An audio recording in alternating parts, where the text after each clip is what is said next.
جب چھوٹے چھوٹے تھے تو ایک رسالے کے اندر جو ہے وہ ایک میں نے کہانی پڑھی، جس میں ایک استاد اپنے بچوں سے پوچھتا ہے کہ بیٹا تم بڑے ہو کر کیا بنو گے؟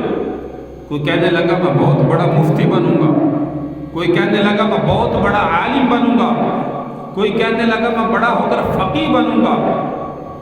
یہ اپنے تاثرات استاد کے سامنے جو ہے وہ بیان کرنے لگے۔ ایک بچے سے استاد نے پوچھا تم بڑے ہو کر کیا بنو گے؟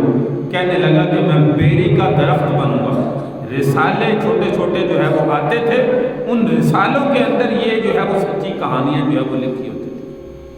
تو بڑا ہو کر بیری کا درخت بنوں گا۔ سارے بچے اس کے جملے کو سن کے جو ہے وہ ہنسنے لگے کہ بھلا کوئی انسان بھی بیری کا درخت بن سکتا ہے؟ تو استاد نے پوچھا کہ اس کے پیچھے ضرور اس کی جو ہے وہ کوئی نہ کوئی حکمت ہوگی۔ بچے سے پوچھا بیٹا بڑے ہو کر بیری کا درخت کیوں بنو گے؟ کس لیے بنو گے؟ کوئی درخت بھی بننا چاہتا ہے؟ تو بچے نے جواب دیا کہ استاد جی میں بیری کا درخت اس لیے بنوں گا، ہمارے گاؤں کے اندر ایک بیری کا بہت بڑا درخت ہے، بہت بڑی بیری ہے۔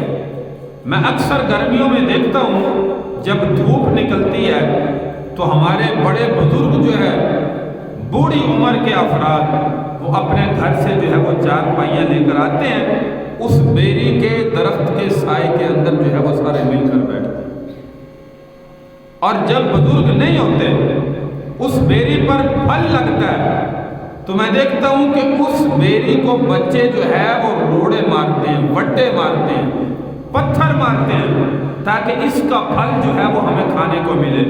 وہ پھل بھی دیتی ہے اور مار بھی کھاتی ہے۔ تو میں نے سوچا کہ بڑا ہو کر میں بیری کا درخت بنوں کہ لوگ اگر مجھے جو ہے وہ تانا بھی دیں، لوگ مجھے مارے، مجھے تکلیفیں بھی دیں، میں لوگوں کو فائدہ پہنچانے والا جو ہے مجھ سے کسی کو تکلیف نہ ہو۔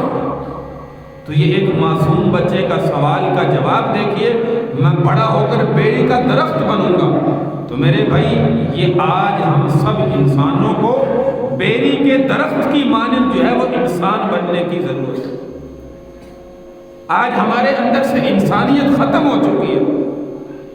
حقیقت میں آج مسلمان جو ہے وہ دیکھنا لاکھوں کے اندر شاید وہ ایک بندہ جو ہے وہ حقیقت میں مسلمان دیکھنے کو